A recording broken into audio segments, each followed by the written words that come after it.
15 number ना, 14 number तक हुआ। 15 नंबर क्या बोल रहे हैं, देखो n के किस मान के लिए दोनों समांतर श्रेणियाँ 63, 65, 67 है और 3, 10, 17 के nवें पद बराबर होंगे। दोनों का क्या करेंगे, दोनों का अलग अलग निकालेंगे an, दोनों को इक्वल कर देंगे तो आ जाए। कैसे करेंगे, देखो फर्स्ट वाला है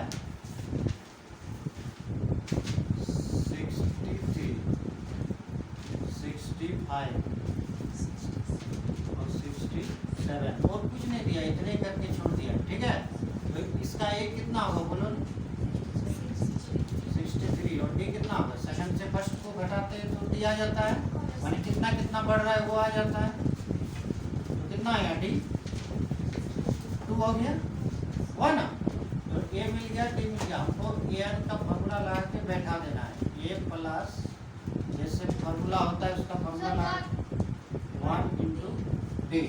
अब बताओ ए एन तो है नहीं, ए एन रहेगा, ए का वैल्यू कितना है 63 और n माइनस 1 है ना, तो n भी है नहीं तो n माइनस 1 ही हो जाएगा और d का वैल्यू आपका आ जाएगा 2।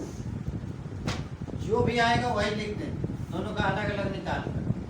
अभी 63 हो गया। अब क्या करते हैं, ऐसे में तो होगा नहीं, 2 जो है ना इंटू है तो मतलब 2 एक बार n के साथ इंटू होगा, एक बार 1 के साथ, यानी 2n बीच में माइनस है, 2 1 या 2।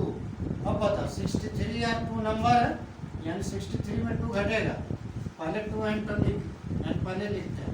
63 में 2 घटेगा तो कितना है, प्लस बड़ा है 61 है, कितना आएगा 61, यानी एक पहला का n का आया 2n प्लस 61, फिर दिया हुआ है और को दिया है देखो कितना दिया हुआ, तो बताते हैं कितना दिया हुआ है। 3, 10, 17 कितना कितना बढ़ रहा है, 7 7 बढ़ रहा है। पहले ये बताओ 3 है, डी कितना है, जो बढ़ता है वही डी होता है, या नहीं सकोगे तो फर्स्ट सेकंड से फर्स्ट को घटा दोगे तो पता चल जाएगा कितना कितना बढ़ रहा है, यानी डी हो गया आपका 7। क्या है बात है, बोलते ये मिल गया, डी मिल गया, फिर ये फॉर्मूला लगा के बनाए इसको, तो सेम इसी तरह इसको भी बनाए, n equal to a plus n minus 1 into d हो गया। अब इसका फॉर्मूला लगाओगे, एन का फॉर्मूला कितना, एन का फॉर्मूला कितना, एन तो है नहीं कि रहेगा ही, ए का वैल्यू कितना है 3 है और ये भी नहीं है, एन माइनस 1 ही रहेगा और डी का वैल्यू कितना है 7।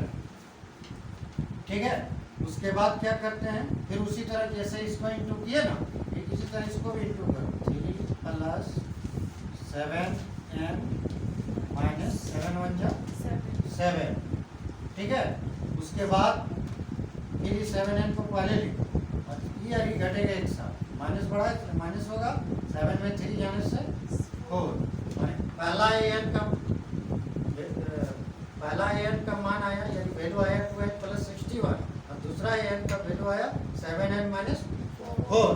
अब इसको क्या करते बोला कि दोनों को बराबर करके n में क्या लिखा है क्वेश्चन में कि n में पद बराबर होंगे, तो दोनों को बराबर करना होगा। तो बराबर कैसे करेंगे, तुम लोग नीचे लिखोगे, अपने इधर लिखता हूँ। तो इसका मान और इसका मान दोनों को बराबर करना है, यानी 2n 61 इधर है 7n माइनस 4। अब n को एक साथ लिया, 2n इधर आएगा तो माइनस 7n। ठीक है, गलत तो नहीं बना रहे ना, जो 61 कहाँ से आया था, ठीक है, इधर है माइनस 4 और इधर जाएगा तो माइनस 61। अब बताओ 7n में 2n जाएगा तो 5n, माइनस बढ़ा है तो माइनस होगा, और दोनों में माइनस है 65, दोनों में माइनस रहता है, जोड़ते हैं लेकिन साथ में माइनस लिखते हैं, और ये 65 ऊपर जाएगा और 5 यानी भाग जाएगा, माइनस माइनस प्लस हो गया, और इसको काट दोगे तो 5 1 जो 5 5 3 जो 15, यानी n इक्वल टू 13, यानी कि n कितना आएगा 30। यही आंसर देखो ना, हो गया कंप्लीट। ठीक है।